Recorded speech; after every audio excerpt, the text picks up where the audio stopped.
Hello नमस्कार दोस्तों, मैं हूं आपका पर्सनल ट्रेनर अजीत सिंह और आज हम आपके लिए नया टेक्निकल टूल्स लेके आए हैं लिनक्स 8 के अंदर, जिसका नाम है DHCPD। DHCPD के बारे में हम लोग आज बात करने वाले हैं।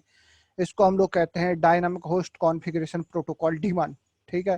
तो DHCP का बेसिकली अगर हम लोग उपयोग की बात करें तो इसके ऊपर हम लोग बहुत सारी चीज़ें जानते हैं।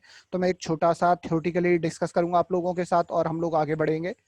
ठीक है। तो मेन चीज है हमारे पास लिनक्स के अंदर लैब, तो लैब ही करने वाले हैं।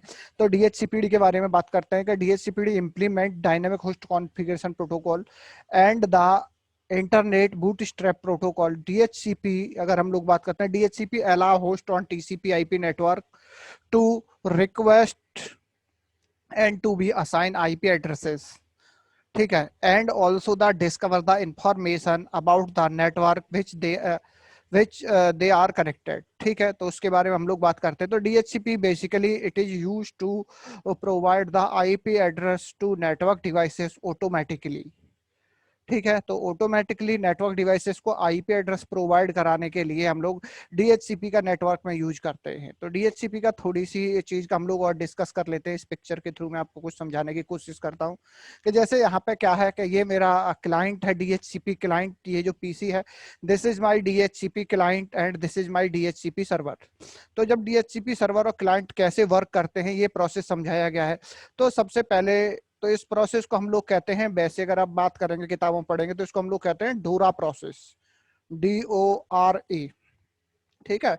डोरा प्रोसेस है तो डोरा प्रोसेस पढ़ते हैं कि ये डी का मतलब क्या है, discover offer request and acknowledgement. ठीक है। तो डिस्कवर ऑफर रिक्वेस्ट एक्नॉलेजमेंट, ठीक है, इस पर काम करता है। सबसे पहले DHCP क्लाइंट डिस्कवर करता है अपने सर्वर को। ठीक है। जैसे ही उसको सर्वर मिल जाता है वो उसको IP एड्रेस ऑफर करता है। इधर से रिक्वेस्ट जाती है और उधर से एक्नॉलेजमेंट आता है IP एड्रेस का। तो ये चीज हम लोग बात करते हैं। और अब हम लोग बात करने वाले हैं रिक्वेस्ट के मतलब रिक्वायरमेंट फॉर DHCP। तो DHCP के लिए अगर हम बात करते हैं तो रिक्वायरमेंट में क्या क्या चाहिए हमें। रिक्वायरमेंट में मुझे चाहिए DHCP के ऊपर, मुझे मतलब सर्वर के ऊपर यम चाहिए।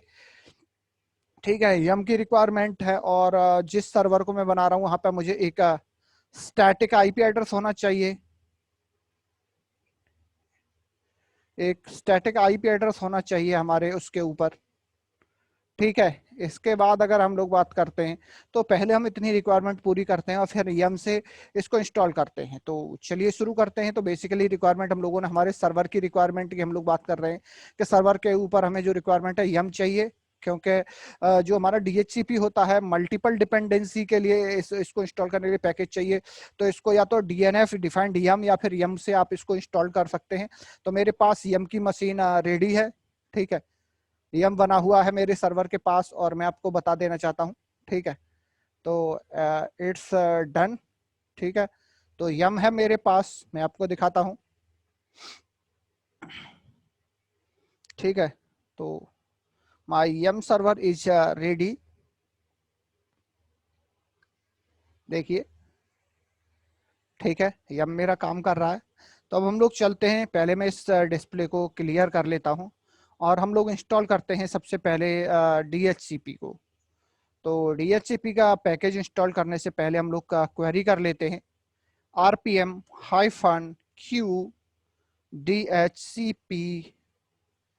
एंटर करते हैं तो देखिए यहाँ पे बता रहा है कि R package DHCP is not installed. Install करने के बाद देखते हैं तो कमांड हम लोग लिखते हैं DNF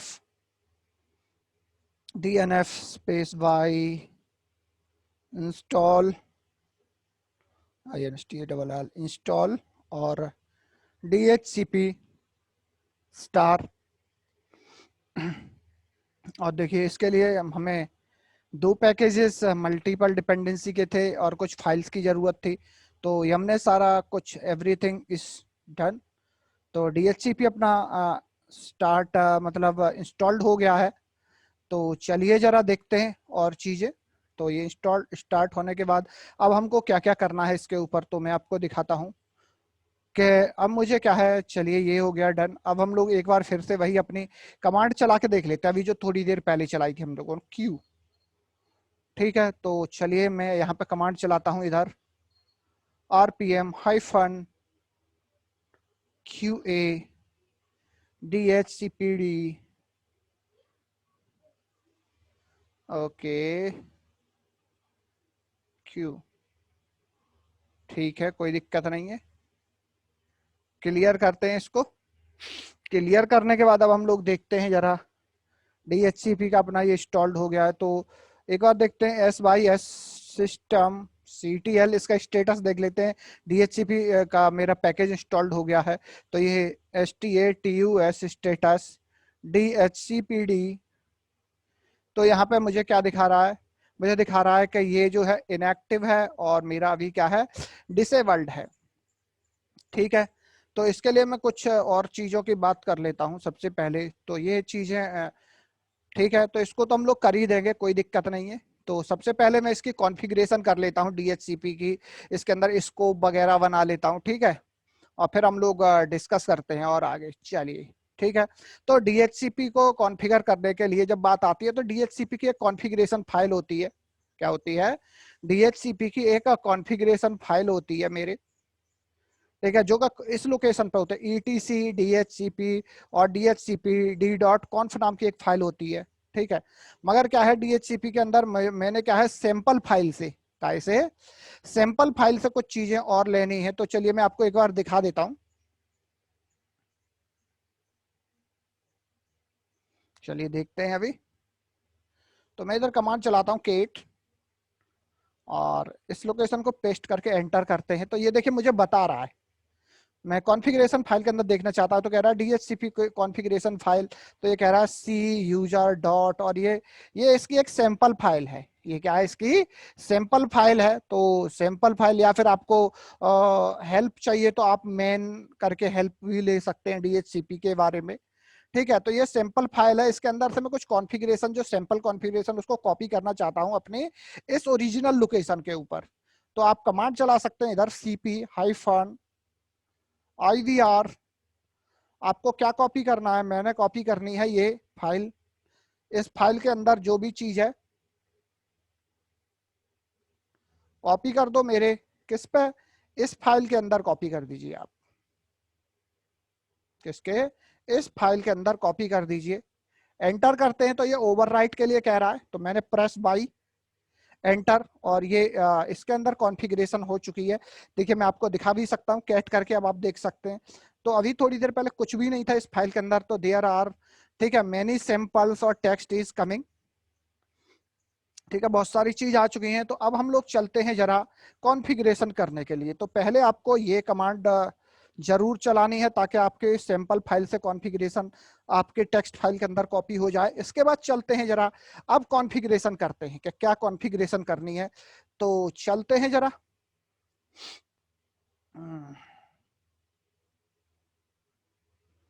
तो कमांड है अपने पास, कमांड है विम, और वो लोकेशन ETC DHCP और DHCPD कॉन्फ। इस लोकेशन पे आपको जाना है, या तो आप ऐसे टाइप कर ले, या CD करके आप यहां तक जा सकते हैं।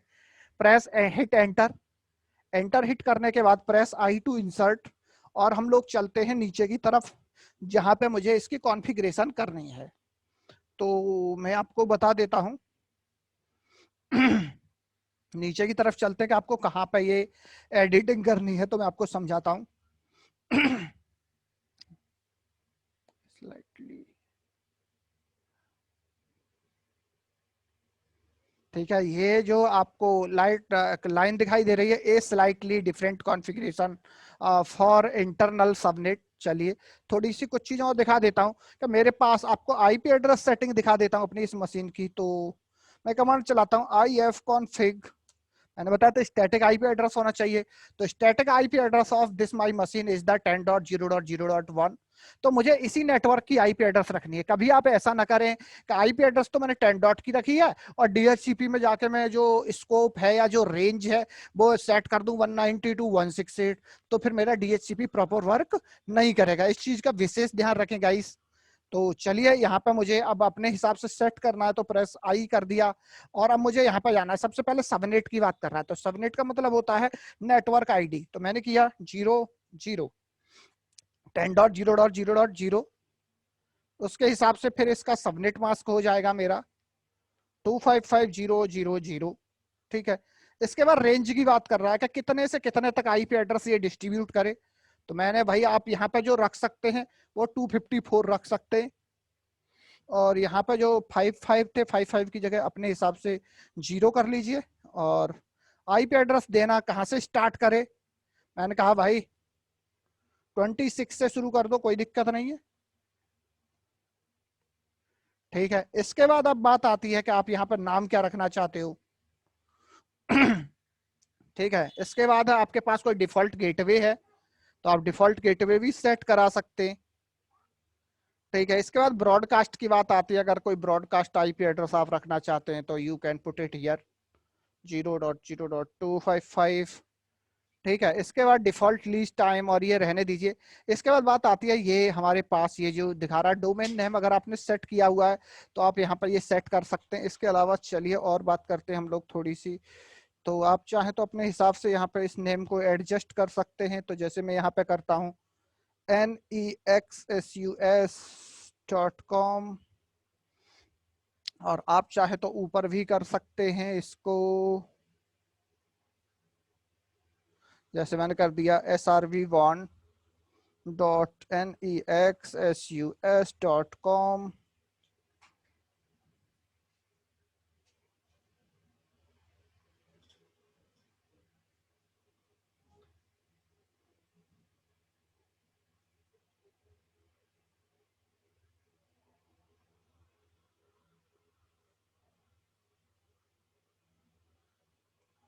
ठीक है, nexus.com हो गया, और ऊपर चाहे तो आप इधर भी चेंजेस कर सकते हैं। तो चलिए करते हैं जरा।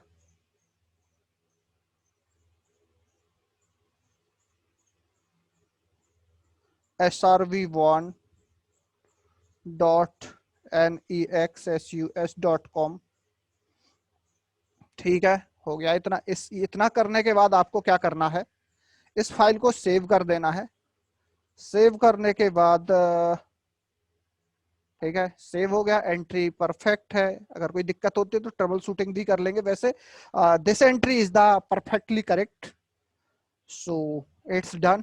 और अब हम लोगों को क्या है, इसको फायरवॉल को स्टार्ट करना है, स्टेटस देखना है, फायरवॉल से भी करना, ताकि ये आईपी एड्रेस बाहर भी। तो मुझे इस सर्विस को स्टार्ट करता हूं सबसे पहले। तो चलिए, मैंने स्टार्ट इनेबल कमांड भी चलाई और स्टेटस कमांड भी चलाते, तो देखिए my DHCP is perfectly fine working, ठीक है। तो ये काम करने लगा। इसके बाद मुझे फायरवॉल के अंदर डीएचसीपी को अलाउ कर देना है कि फायरवॉल के अंदर ये अलाउ हो जाए, ताकि बाहर भी ये आईपी एड्रेस को डिस्ट्रीब्यूट कर सके। तो चलिए एंटर, फायरवॉल रीलोड हो रहा है मेरा। रीलोड होने के बाद चलिए, हमारा मेरा ये डीएचसीपी का मैक्सिमम टास्क इज क्लियर। तो सारी चीजें क्लियर हो चुकी हैं। तो चलिए अब हम लोग देखते हैं क्या ये मेरा डीएचसीपी आईपी एड्रेस रिलीज करने लगा या नहीं। तो इससे पहले गाइस मैं आपको एक और चीज बता देता हूँ कि अगर आप VMware यूज कर रहे हैं तो VMware नेटवर्क सेटिंग्स के अंदर ही एक लोचा होता है, जिसके बारे में मैं आपको बताना चाहता हूँ कि जब आप host only network adapter use करते हैं या जो भी अडेप्टर यूज करते हैं, तो सभी अडेप्टर्स का क्या होता है, एक DHCP सर्वर होता है जो वर्चुअल नेटवर्क एडिटर के अंदर। अगर आप जाएंगे, यहाँ पे मैं आपको दिखा देता हूँ एक बार, ताकि आपको VMware में प्रैक्टिकल करते समय ये दिक्कत का सामना न करना पड़े। आप सेटिंग में जाइए, यहाँ पे चेंज सेटिंग, ठीक है। तो चेंज सेटिंग में गए, यहाँ पे आप देखिएगा तो ये मेरा क्या है, ब्रिज, ठीक है।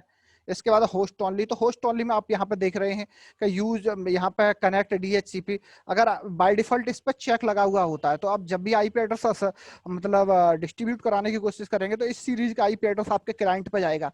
तो आपको क्या करना है, ये चेक हटा देनी है, ठीक है। नेट यूज कर रहे हैं या ब्रिज यूज कर रहे हैं तो यहाँ पे आके डीएचसीपी की सेटिंग हटानी पड़ेगी, उसके बाद ही आपके डीएचसीपी सीरीज का आईपी एड्रेस उधर रिलीज होगा। तो चलिए मैंने ये कर दिया है। तो अब मैं जरा अपने क्लाइंट पे चेक कर लेता हूँ। तो मेरे पास विंडोज का एक मशीन है जिस क्लाइंट, तो मैं चलता हूँ ncpa.cpl, ठीक है, ओपन होता है। तो इस अडेप्टर पे जाता हूँ, एक बार इसको आपको क्या करना है, क्या डिसेबल और इनेबल करते हैं और चेक करते हैं जरा क्या आईपी एड्रेस मिला है इसको।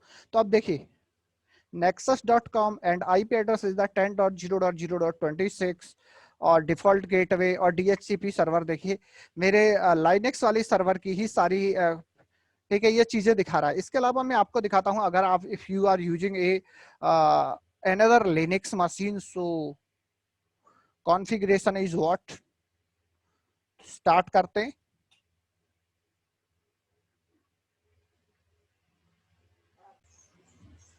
ठीक है मशीन ऑन हो गई है तो चलिए शुरू करते हैं। मेरी लिनक्स की मशीन ऑन हो गई है तो और अब हम लोग देखते हैं इधर DHCP में। और एक चीज और बता देता हूं कि आपके जो अडेप्टर हैं दोनों तरफ सेम होने चाहिए। होस्ट ओनली इधर है सर्वर पे तो क्लाइंट पे भी होस्ट ओनली ही होना चाहिए। अडेप्टर अलग होने पे IP एड्रेस वहां तक नहीं पहुंचेगा। तो चलिए जरा मैं आपको दिखाता हूं। तो अभी मशीन ऑन हो रही है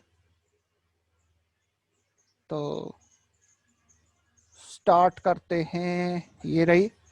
अभी हम लोग चेक कर लेते हैं IP एड्रेस के अभी क्या चल रहा है अपने इसके ऊपर। तो ifconfig तो इस मशीन के ऊपर अभी भी मेरा वही देखिए यहाँ पे ऑटोमेटिक पे था तो इट्स टेक 10.0.0. ठीक है 27 ले लिया इसने। अब जो भी IP एड्रेस मिलते हैं तो ये कहाँ पे दिखाई देते हैं मेरे लिनक्स मशीन के ऊपर, तो मैं आपको दिखाई देता हूँ कि इसके लिए आपको क्या करना पड़ेगा कि जो जो IP एड्रेस दिए हैं कहाँ दिखेंगे। तो ये मुझे दिखाई देगा, मैं आपको बता देता हूँ कि वेयर लेव और DHCP के नाम का फोल्डर होता है और उसके अंदर मैं आपको और भी चीजें दिखाता हूँ। चलिए तो सबसे पहले मैं आपको CD करके उस लोकेशन तक पहुंचाता हूँ। CD वायर लेव और DHCP के अंदर जब आप LL करेंगे तो यहाँ पर DHCP अगर IP वर्जन 6 के साथ कॉन्फ़िगर किया है तो यहाँ, और 4 के साथ कॉन्फ़िगर किया है तो यहाँ पे आपको ये दिखेगा। ठीक है तो चलिए तो मैं यहाँ पे जाता हूँ, मैं आपको दिखाता हूँ कैट करके, कैट DHCP डॉट लीज करके दिखाता हूँ। तो आप यहाँ पे देख सकते हैं कि यहाँ पे एक 10.0.0.27 IP एड्रेस दिया है और ये बाइंडिंग ये है, उसका मैक एड्रेस ये है। तो ये सारी चीज दिखा रहा है और यहाँ पे इसका नाम भी दिखा रहा है मेरी विंडोज मशीन का। देखिए MSFT माइक्रोसॉफ्ट दिखा रहा है, क्लास वेंडर आइडेंटिफिकेशन, यानी कि जो मेरी लिनक्स की मशीन को IP एड्रेस मिला हुआ है। तो चलिए देख लिया हम लोगों ने और इसके बाद अभी बात करते हैं। तो यहाँ पे इस लोकेशन पे आप ये देख सकते हैं किस किस को क्या क्या इसने IP एड्रेस किस किस क्लाइंट को दिए हुए हैं, उनका मैक एड्रेस क्या है, तो ये चीज देख सकते हैं। ठीक है तो ये वो लोकेशन है